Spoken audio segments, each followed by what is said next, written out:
Welcome to the Alain Elkann interviews, an unprecedented window into the minds of some of the most well-known and respected figures of the last 25 years.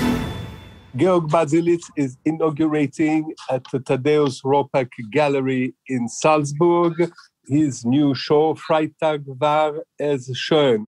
Obviously, Georg Baselitz doesn't need an introduction as he is one of the most important artists alive today in the world and certainly one of the most important German artists alive.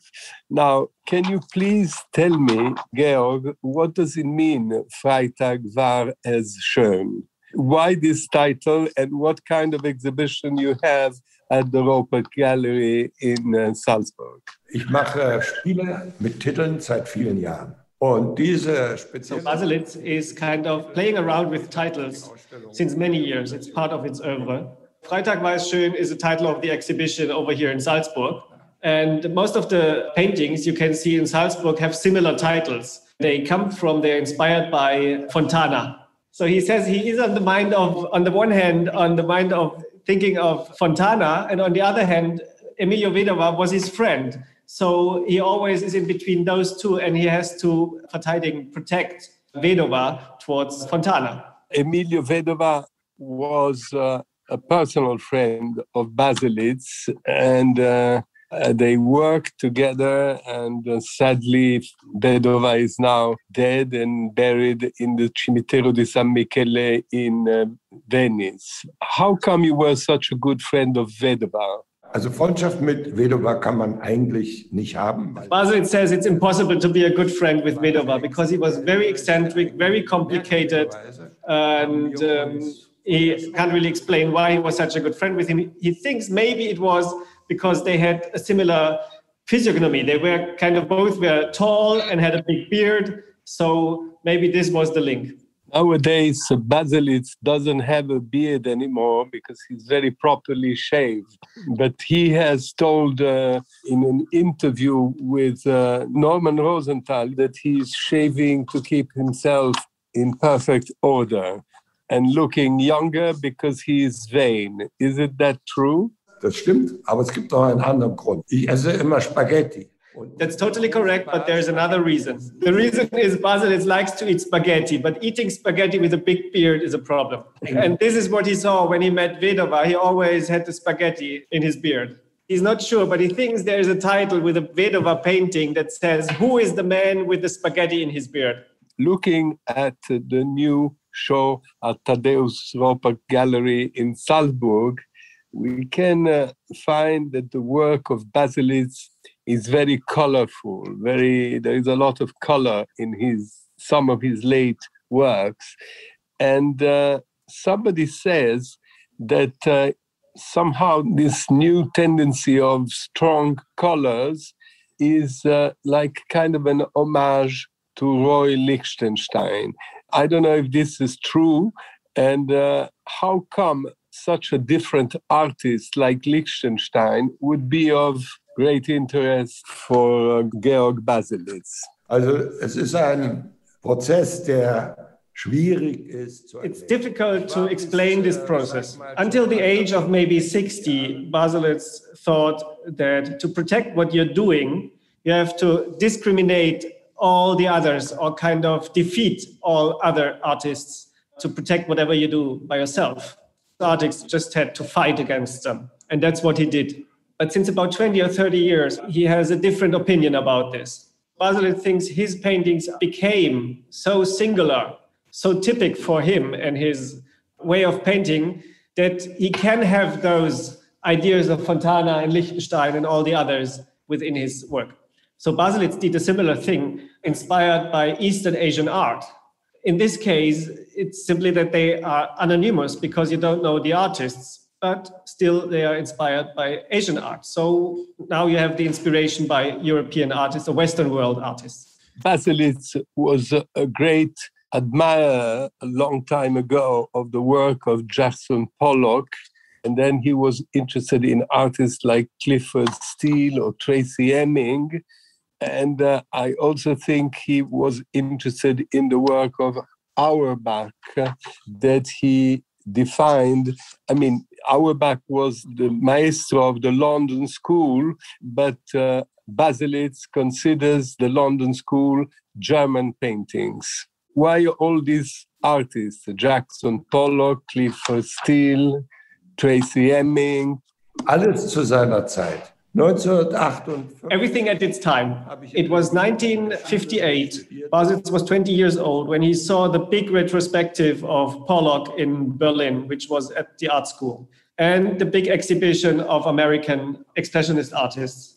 The impact of those works, of those exhibitions on Baselitz was so strong that he said, I cannot jump on this train. This is over. This is not me. I have to find something completely different from what he saw there. And this is when he became the idea for those very first paintings, which became the scandal in Berlin, Die große Nacht im Eimer, and so on. So his teacher and professor in art school was a Touchist, so a contemporary modern painter. And when he saw those paintings of Baselitz, which were the answer on those American artists, he said, this is anachronistic, this time is over.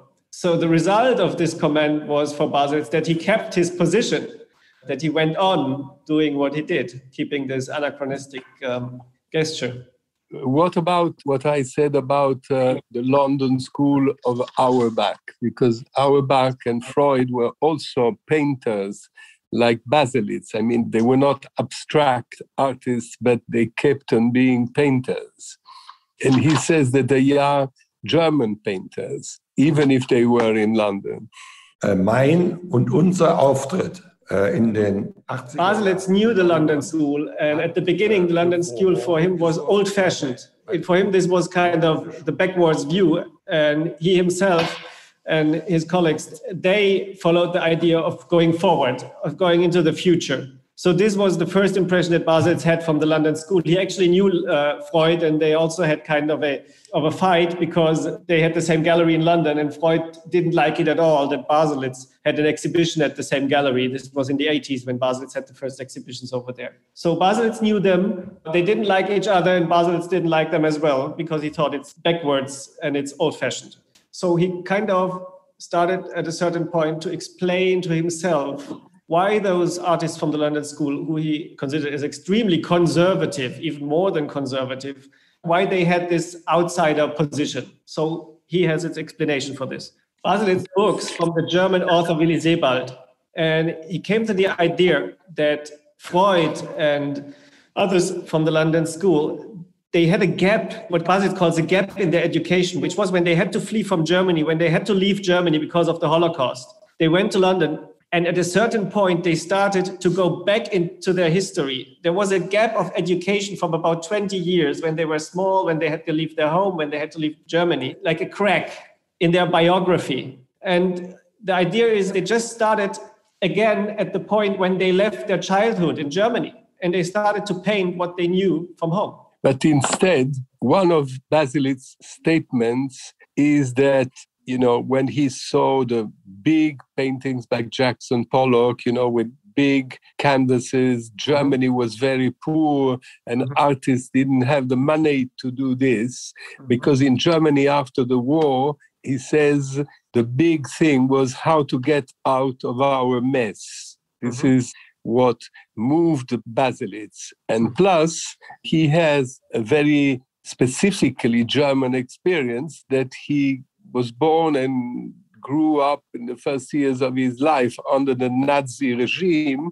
But then he had to live in Eastern Germany for a long time. And it's only, I think, in 1957, when he was studying in East Berlin, that he misbehaved by the communist standards and he moved to West Berlin and started his own career as an international artist.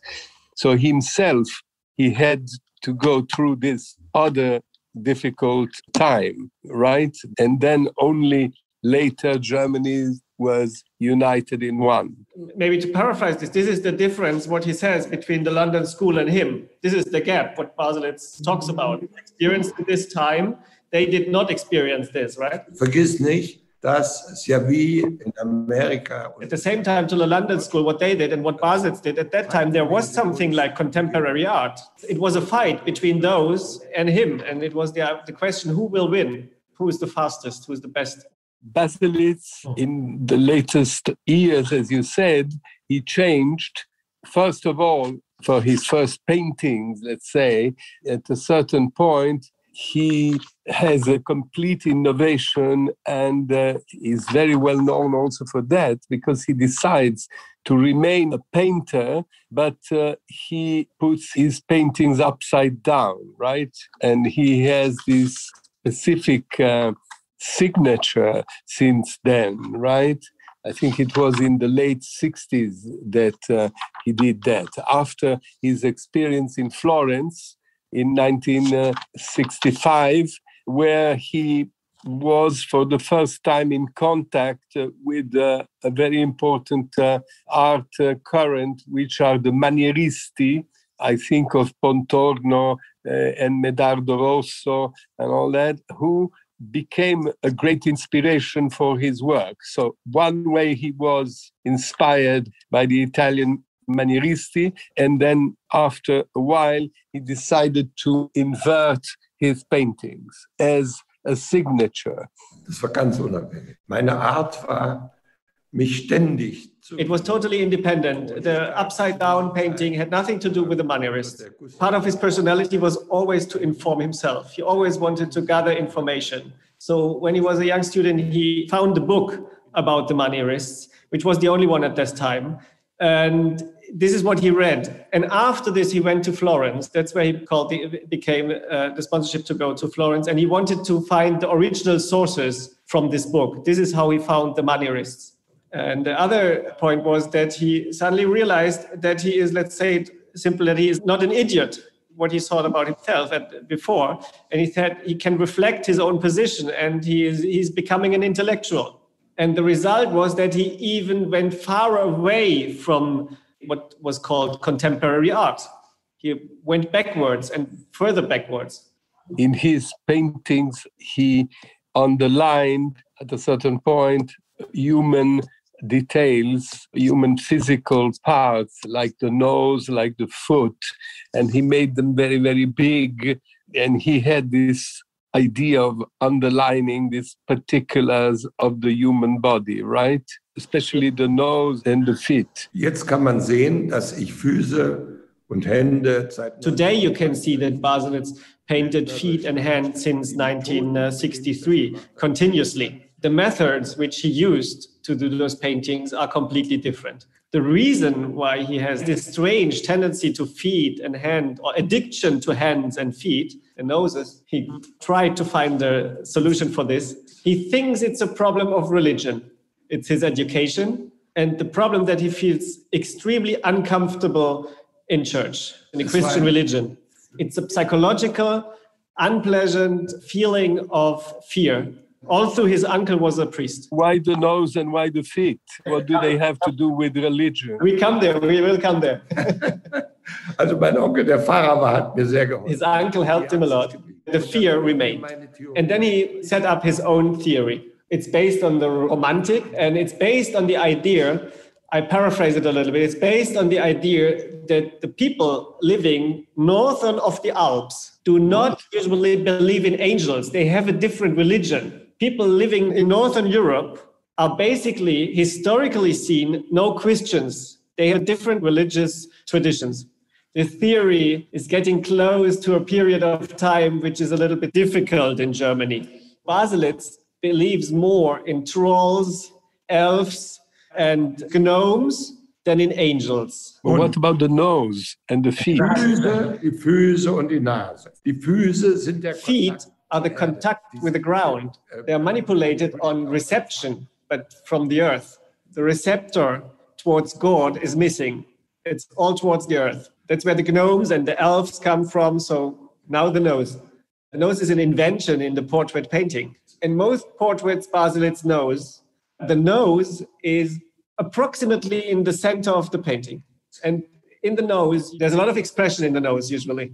And the one who impressed him, where he got his impression from to paint noses, was Ferdinand von Reichsky, 19th century. And he painted his own nose drunk in the middle of the painting, which means a big red nose. And this was the beginning of the so-called Reichsky portraits. So it was Taschism with a nose in the middle. To make this a little bit more clear, when he's talking about the gnomes and the elves and the people from Northern Europe, this is what he's calling the difference between Northern Europe and South Europe, where Christianity comes from. So Baselitz says the whole idea of Christianity comes from South Europe and the South, even more south, like the Oriental area. And he says this is not the tradition of where we live over here. This just came over here like 2,000 years ago and the time after. To go back to religion, Sir Norman Rosenthal in an interview asks Baselitz if he is religious. And he says, obviously, no. And he said, art is the most interesting thing there is, and not religion. Ja, es geht gut. Der Hintergrund ist, dass ich vermeide. Baselitz is trying his whole life not to be colonialized. It's about philosophy, which for him actually is just about religion. So philosophy is just about pro-religion or contra-religion. It's about all the religions. For him, it's the Christian religion. He's very skeptical about it because he doesn't have the belief in it. Whenever Baselitz painted a painting, the first thing that came towards him was censorship. And this censorship mostly based on moral ideas, which again were based on religion. So this was even about the pornographic Willy painting that he did with Große Nacht im Eimer and the upside-down paintings. Why did he decide to do the upside-down paintings? And then he is keeping on doing them since he started. Why do you want to paint upside down? Es gab natürlich für das, was ich bis dahin gemacht habe, innerhalb. So there was a big criticism for everything what Baselitz did until this point of time, because as we talked before, he was an outsider and he was always looking backwards, and whatever he did not fit into the mainstream and into the contemporary art. All his colleagues, Richter, Palermo, Polke, all those famous Germans, they all thought about that he's an idiot. And the other way around, he thought that they were kind of colonialized by the Americans because they did what the Americans taught them to do, and the French, colonialized by French and Americans. So the first one he found and realized to be completely independent and singular as a German artist was Joseph Beuys. And Beuys played tricks and games until really on the edge with Wagner and German mythological stories. And this is something Baselitz found very interesting because it was far away from what the others did. But why upside down? Yeah. And also a question that I want to know is how does he paint the upside down painting? Es waren 3-4 Schritte innerhalb eines Monats. 3 or 4 steps within 1 month. He thought the painting, in comparison with the real world, let's say it's bullshit, it's crap. So one alternative that was there was to paint abstract. But also painting abstract was not his way. As he says, the Americans did it already and the others. So he thought, I go back, I'm very naive, very direct, extremely intellectual. I know better than my teacher. And I'm just putting upside down everything what was painted so far. He just put it upside down. And when he did the first painting this way, he felt extremely liberated and free. And he was like, he wanted to influence all the others. He said, friends, I found the solution. Let's do this. And everybody thought he's just... But tell me something. Is he painting them normally and then he turns them the other side? Ich musste beweisen, dass ich ein wirklich guter Künstler. So he had to prove everybody that he's a real good artist. He had to prove that he can paint, and the proof was done by the fact that he really painted them upside down. And because he did so, he suddenly was capable or able, or he could paint after reality. He took a photograph and put it upside down and just painted after this because it had no connection anymore to the real world. He did not have to prove that the portrait is right or that the landscape is right, and you did not anymore have to compare the painting with the real world. Suddenly it was just everything about painting. Not long time ago, he had a series of painting with the title of Devotion. But his idea of devotion was just paying respect to the artists he admires. It had nothing to do with religious feeling. why did he feel the need to paint portraits of some artists that he loved or admired or that he liked, like Rauschenberg or like Warhol or like Tracy Emin and so on and so forth? And some of these paintings will be part of the exhibition in Venice at the Pallazzo Grimani or not? No, they are completely different. Also diese Idee ist ziemlich einmalig. The idea of devotion, Baselitz says, he thinks is pretty singular. He doesn't know anybody else in the art world who ever did something comparable with this, because every artist is afraid of the addiction to other artists. Although they paint like Warhol, for example, they say that it's something completely different and everybody can see it looks like Warhol, but they pretend it's no Warhol. Bohemian pop art, Baselitz said. And at the time when he did devotion, this was the time when he was ready to admit that those are his favorites. Beginning with Rousseau and maybe ends with Tracy Emin, those very contemporary artists. He says from none of those portrait artists, if they're still alive, he did not really get kind of a huge reaction. He does not know why, but this is what it is. And what is this exhibition at Ropac, Freitag, War es schön? What are these paintings? What do they have in particular? Why this exhibition? When did he paint these works? Also ich bin vor einiger Zeit Österreicher geworden. Baselitz became the Austrian citizenship, additionally to his German, and he built a new studio in Austria, very close to Salzburg, and he started painting. The program that he did was just going further with what he did before. So let's say there is no difference in Baselitz's work depending on the studio. It's Elke after a portrait, a photo from 1974. Can I add something? You know, Elke was and still is Baselitz's huge muse, you know, his wife, of course, but also muse. And he has painted her, I would say now, at least since 60 years, no, or 55 years. So there was one exhibition at the museum in Fort Worth, Texas, which was dedicated to Elke. 62 years, he corrects me now, he has painted Elke. So I think at the end, people will write books about Baselitz and Elke because they haven't really understood how important Elke is in Baselitz's image finding, you know. And the amazing thing is, you know, and I was always fascinated by kind of, and one day a great museum will really show this, not chronologically, but by reinvention of Elke. And, you know, for instance, I have a painting which I have in my house here in Salzburg, which he painted when he was in Italy. And Elke has a red nose, you know, and they walked on the street and he came back and he said, I want to paint her like this. So you have a variety of Elke paintings which are beyond. And it just is like a red thread, you know, going through this career, almost parallel to anything else Baselitz has invented, you know. And it goes there from the very beginning since 1962, and it has never ended, and it doesn't end here in Salzburg because he cannot stop doing it. The most amazing thing is he never repeats himself doing Elke.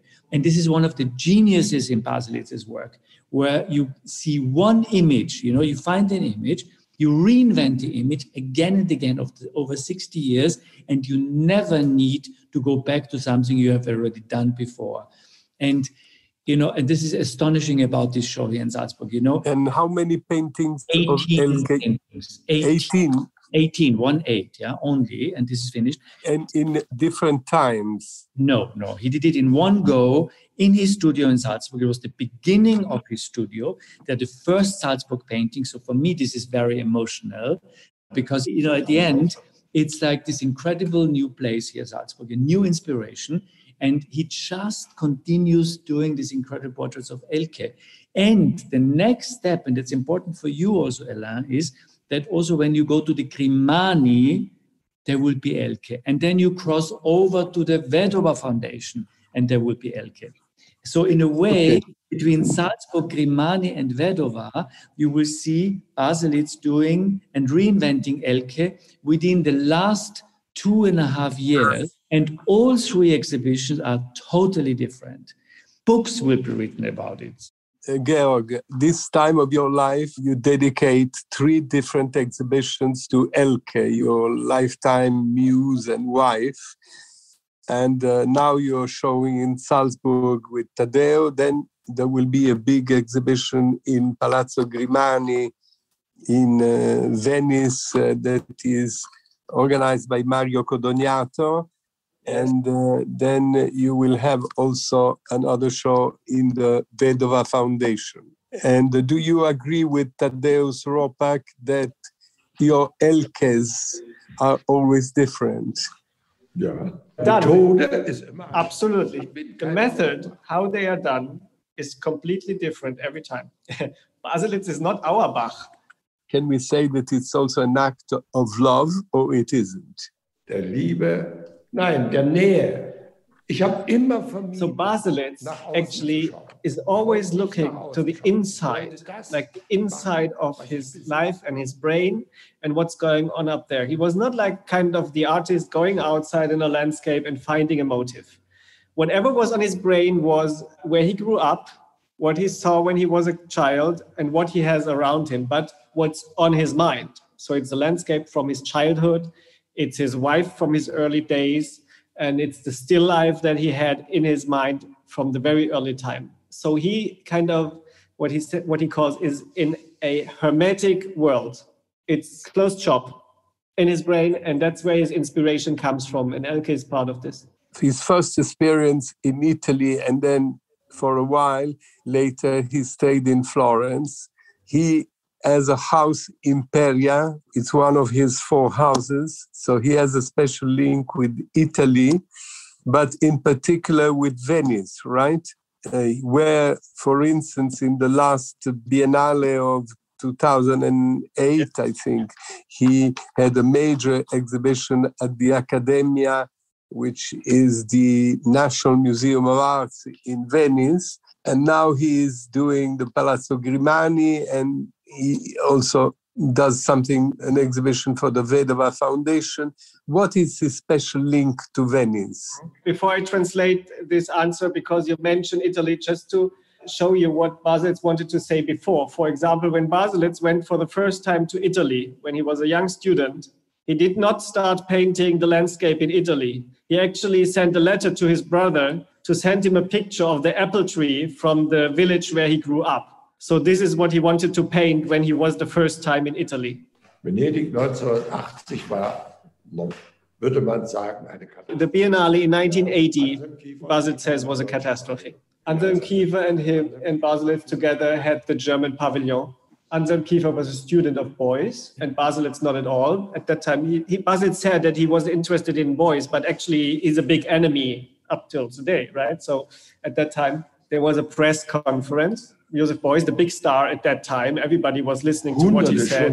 Hundreds of journalists behind Joseph Beuys coming into the German pavilion. Anselm Kiefer and Baselitz standing on the side like little schoolboys. And Joseph Beuys' statement on the art that he saw at the pavilion of the sculpture of Baselitz was kind of, this doesn't even have the quality of the first semester. And then there was the press in German TV. They showed the German pavilion with a sculpture of Baselitz, and the background music to the sculpture of Baselitz was a very famous German Nazi song, like a German march. Horst Wessel-Lied. It's the worst song that you could have as a background music for Baselitz piece of art, the sculpture. You know, the sculpture had this kind of gesture. So this was actually the starting point where Baselitz became to keep his big skepticism towards society.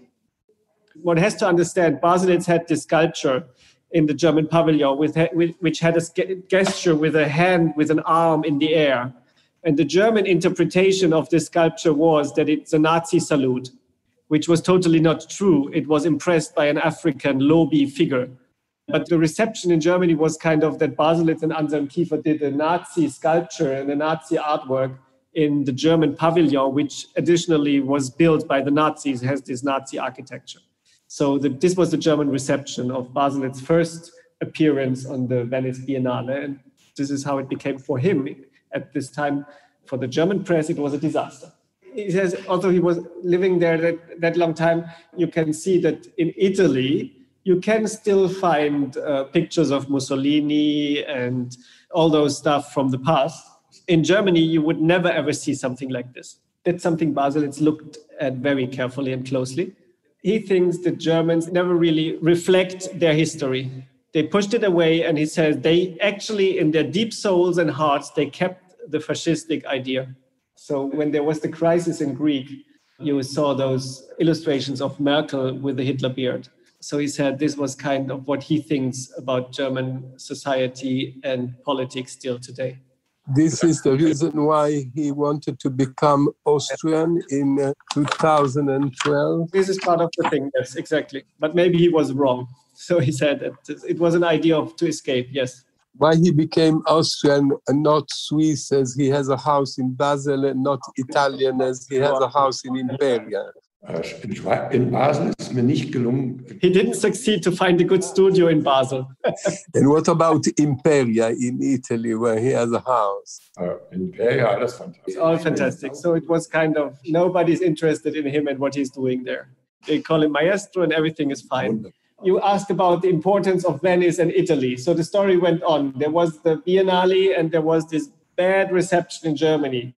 But at the same time, Baselitz got the first 2 invitations for exhibitions in the United States. So there was this twist. In Germany, he was misinterpreted. In the US, he became 2 invitations at the same time to have his first exhibition at Iliana Sonnabend and Foucault. So this was the breakthrough for Baselitz. This is why he has this special relationship to Italy and to Venice. Since you did your first exhibition in 1963, you did your first show at Werner and Katz Gallery in Berlin.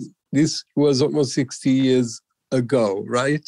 Yeah. Do you think that your art in general, has changed a lot since then? I mean, and the conditions of an artist have changed? Die Bedingungen sind extrem schlecht geworden. Es gibt gar keinen Vergleich im internationalen. So he says the conditions since then for artists, he says, became extremely bad.